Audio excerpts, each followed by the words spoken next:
What are the criteria that Toyota Motor Manufacturing Canada followed to decide to install a CHP plant?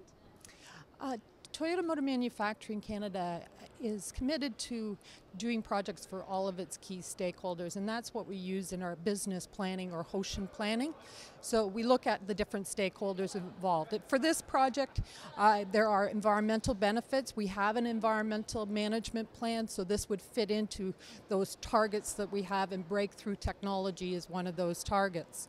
As far as our local community, Ontario does have an energy program that they're looking at to develop clean, reliable energy system, and this would help support that activity.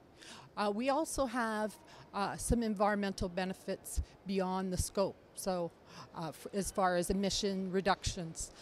We have some aging steam boilers, so this will give us an opportunity to upgrade our equipment.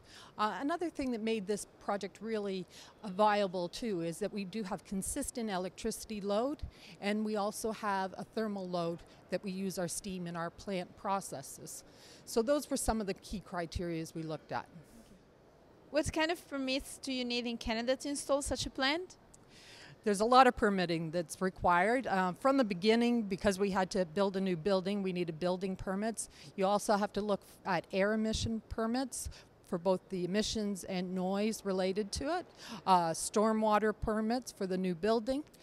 From the electricity standpoint, there are some permits that you require, but our electricity is all behind the grid, so we didn't require a seller's permit. That would have been another one. We do a connection impact assessment was one of the first things we had to do, and that works with the local utility to determine what you'll require as far as your protection and control.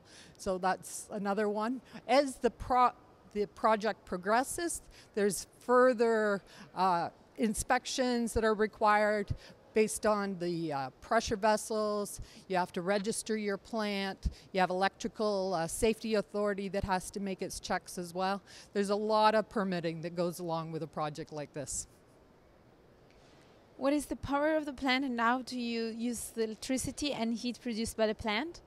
So we have two 4.6 megawatt turbines, so a total of 9.2 megawatts turbines of electricity generation, and we have two heat recovery steam generators.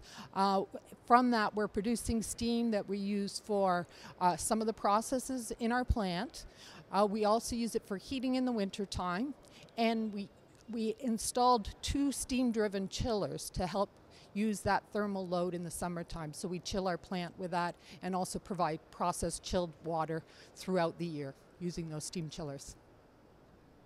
What kind of benefits did you obtain from the CHP plant? Well, there's some of the key benefits. Certainly there's an economics related to it. So in Ontario, the spark gap is the difference between the cost of electricity in Ontario and natural gas. So there's quite a significant difference in those costs. So because of that, we were able to see quite a significant cost savings on our utility bills. Another one is emission reduction. So we've been able to take some of our steam boilers out of service that are older, also reducing our hot water boilers. So we have emission reductions from that. And another part is the community. So we are in a constrained area as far as electricity. So it constrains the growth in the area. So for us to take 1/3 of our usage off of the grid, basically that supports our community.